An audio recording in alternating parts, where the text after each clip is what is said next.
தருமபுரி நாயகனும் அர்ஜுனன் அவர்கள் வந்திருக்கிறார்கள். உங்கள் வாக்கு சேகரிக்கிறார்கள். வியாபார பெருமக்களில் நீங்கள் வாக்களிக்க வேண்டிய சின்னம் பலாப்பழம் சின்னத்திற்கு வாக்கு கேட்டு தருமபுரி நாயகன் தர்மனும் ஊருக்கு எழுதினம் அர்ஜுனனும் வந்திருக்கிறார்கள். உங்களுடைய வாக்கினை பலாப்பழம் சின்னத்திற்கு தாருங்கள் என கேட்டு தருமனும் அர்ஜுனனும் வந்திருக்கிறார்கள். சிறியர்களை தாய்மார்களே, உங்கள் பொன்னான வாக்கினை மோடி அவர்களின் ஆதரவு பெற்ற அன்பு வேட்பாளர் எப்படி பாரத பிரதமர் தமிழக முதல்வர் இருவரும் சேர்த்து பள்ளிக்கூட்டை வைத்துக் கொண்டவர்களோ அதேபோல் இப்பொழுது கட்சியை நிற்கின்ற நாயகர்கள் வந்திருக்கிறார்கள். உங்கள் முன் இதை நம் தாயின் தலைவர்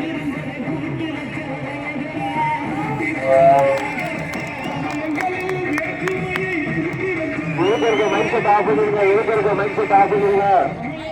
இருக்கிற மைண்ட் ஆகணுங்க.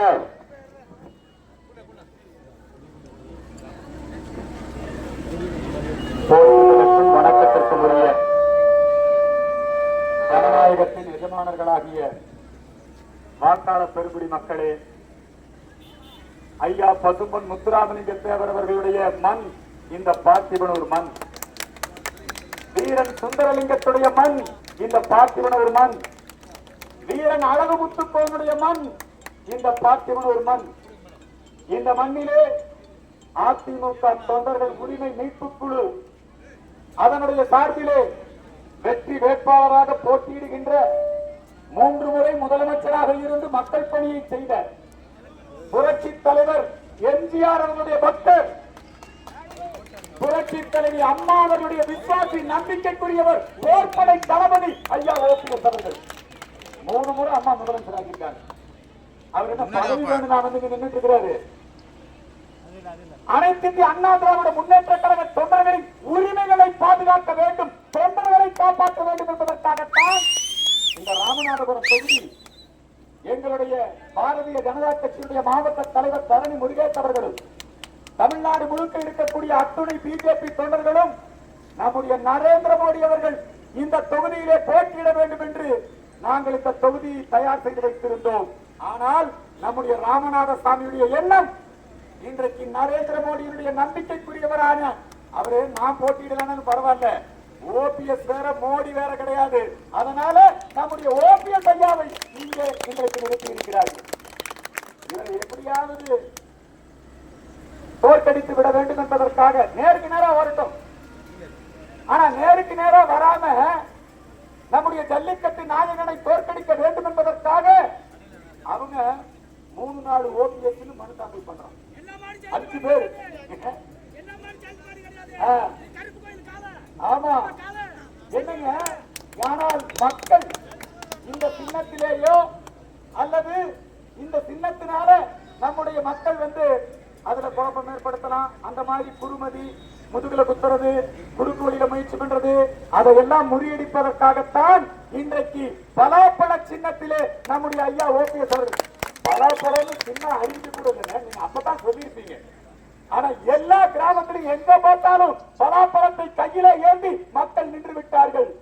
தர்ம யுத்தம் நடத்திய ஓபிஎஸ் அவர்கள் அம்மா அவர்களுடைய ஆட்சியை தொடர்ந்து துரோகிகளிடமிருந்து காப்பாற்றிய ஓபிஎஸ் அவர்கள் கட்சி தொண்டர்களுக்காக எந்த ஒரு தியாகத்தையும் செய்யக்கூடிய ஓபிஎஸ் அவர்கள் இன்றைக்கு நீதி கேட்டு நியாயம் கேட்டு தொண்டர்களின் உரிமை கேட்பதற்காக இந்த பலாப்பழ சின்னத்திலே போட்டியிடுகிறார். இந்த ராமநாதபுரம் மண் ஆன்மீக மண், தேசிய மண்.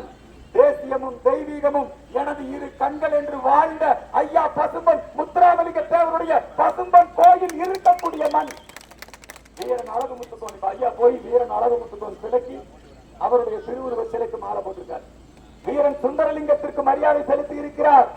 தேசியமும் தெய்வீகமும் நிறைந்த இந்த மண்ணிலே இன்றைக்கு மக்களிடையே வாக்குகளை கேட்டு மக்கள் முடிவு பண்ணிட்டாங்க. என்ன குழப்பம் பண்ணாலும், என்ன குழப்பத்தை ஏற்படுத்தினாலும், எவ்வளவுதான் பணம் கொடுத்தாலும் இன்னைக்கு ராமநாதபுரம் மக்கள் நல்லதொரு தீர்ப்பை தருவதற்கு தயாராகி விட்டார்கள். நம்முடைய ஐயா ஓபிஎஸ் அவர்கள் இன்றைக்கு மக்களை சந்திக்க வருகின்ற பொழுது, கடந்த காலத்தில் இங்க நாடாளுமன்ற உறுப்பினராக இருந்தாங்க இல்லைங்களா, அவர்களால இந்த ராமநாதபுரத்துல ஒரு தொழிற்சாலை வந்திருக்காங்க. அவங்க தொழில் வளர்ந்துருக்கு. அவங்க கூரியர் சர்வீஸ் நடத்துறாங்க. அவங்க வேற விதமான தொழில்கள் எல்லாம் பண்றாங்க. என்ன தொழில்? ஜாஃபர் சாதிக் போதைப் பொருள் கடத்தல், அதுக்கு எங்க ரைடு வந்தது, எங்க சோதனை போட்டாங்க, இங்க ராமநாதபுரத்துல சோதனை போட்டாங்க. அதெல்லாம் விடுங்க. நம்முடைய ஐயா ஓபிஎஸ் அவர்கள் இன்றைக்கு இந்த ராமநாதபுரம் மாவட்டத்திலே இந்த மக்களுக்கு பல வளர்ச்சி திட்டங்கள், இந்த சேது சமுத்திர திட்டம்ங்கிறது புரட்சி தலைவி அம்மா அவர்கள் தான் ராமர் பாலத்தை காப்பாற்றுவதற்காக வழக்கு போட்டு கருணாநிதி அவர்கள் எப்படியாவது இந்த சேது சமுத்திர திட்டம் என்கிற பெயரிலே ஊழல் செய்வதற்கு முயற்சி செய்தார். ஆனால் ராமர் பாலத்தை காப்பாற்ற வேண்டும் என்பதற்காக அம்மா அவர்கள் நேரடியாக வழக்கு சொன்னார். நம்முடைய எம்பெருமான் ஸ்ரீ ராமச்சந்திர மூர்த்தியை கருணாநிதி அவர்கள் குடிகாரன் என்றும் இனித்தும் பழித்தும் பேசிய பொழுது, அப்பொழுது அனைத்து இந்திய அண்ணா திராவிட முன்னேற்ற கழகத்தினுடைய பொதுச் செயலாளர், கழகத்தின் காவல் தெய்வம் புரட்சி தலைவி அம்மா அவர்கள், தங்க தலைவி அம்மா அவர்கள் நாடு முழுக்க கருணாநிதியுடைய இந்த விரோத போக்கை எதிர்த்து ராமர் கோயில் அயோத்தியிலே கட்டப்பட வேண்டும், ராமரை எந்த மதத்தையும் இழிவுபடுத்தக் கூடாது, அதுதான் அம்மாவுடைய கொள்கை. அந்த கொள்கையின் வாரிசுதான் நம்முடைய ஓபிஎஸ் அவர்கள். நம்முடைய ஓபிஎஸ் அவர்கள் மீண்டும் மோடி வேண்டும், மோடி அந்த கொள்கைக்காக இங்கே நிற்கின்றார். 400 இடங்களுக்கு மேல் பெற்று இந்த நாடாளுமன்ற தேர்தலிலே நிச்சயமாக நரேந்திர மோடி பிரதமராக வரப்போகிறார். அந்த அவையிலே நம்முடைய ஓபிஎஸ் ஐயா ராமநாதபுரம் காசியிலிருந்து நம்ம ஆளு நரேந்திர மோடி, ராமேஸ்வரத்திலிருந்து யாரு நம்ம ஐயா ஓபிஎஸ், புரியுதுங்களா? 2 பேருமே வெற்றியடைய போகிறார்கள். எதுக்காக வெற்றி அடைகிறாங்க? என்ன அவருக்கு என்ன வேற ஏதாவது சுயநலமா? அவருக்கு இந்த ராமநாதபுரம் தொகுதியிலே நல்ல திட்டங்கள் நிறைவேற்றப்பட வேண்டும்.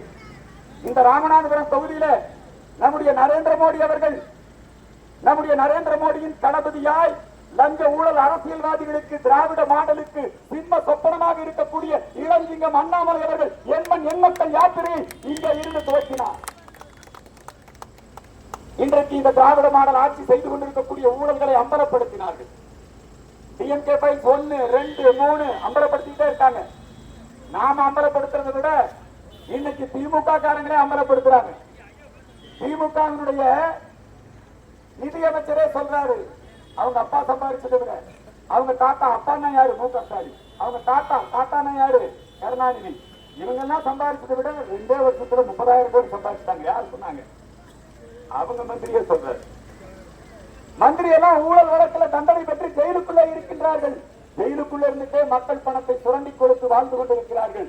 இந்த லஞ்ச ஊழல் ஆட்சிக்கு நெருப்பாக இருப்பவர் நரேந்திர மோடி. நரேந்திர மோடி அறிவித்திருக்கின்றார், சென்னை கூட்டத்திலே மீண்டும் பிஜேபி ஆட்சிக்கு வந்துவிட்டால் இந்த லஞ்ச ஊழல் சொத்துக்களை எல்லாம் நம்முடைய அரசாங்கம் பறிமுதல் செய்து அதை மக்களுக்கு கொடுப்போம் என்று மோடி கேரண்டி கொடுத்திருக்கார்.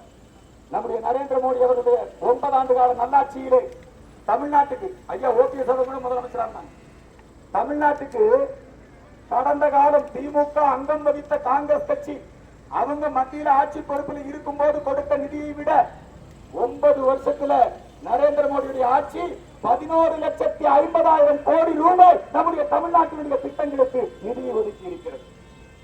ஜிஎஸ்டி வரி வருவாய் ஒரு பைசா கூட நிலுவை கிடையாது. தமிழ்நாட்டிலே ஜலஜீவன் திட்டத்தின் கீழ் எல்லா கிராமங்களுக்கும் குடிநீர் வசதி. பெண்கள் இருக்காங்க.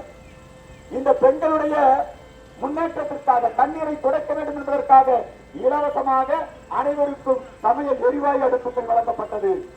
தமிழ்நாடுதான் இந்தியாவிலேயே இளைஞர்களுக்கு அதிகமான வேலை வாய்ப்பு தரக்கூடிய முத்ரா வங்கி கடனால் பலனடைந்தது எது என்று சொன்னால் தமிழ்நாடுதான்.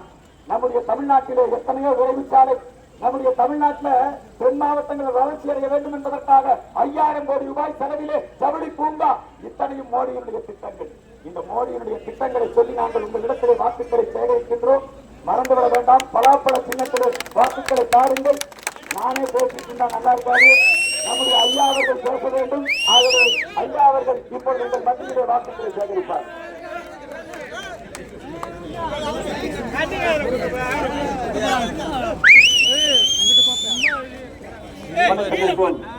யார் தலைவர் நம்முடைய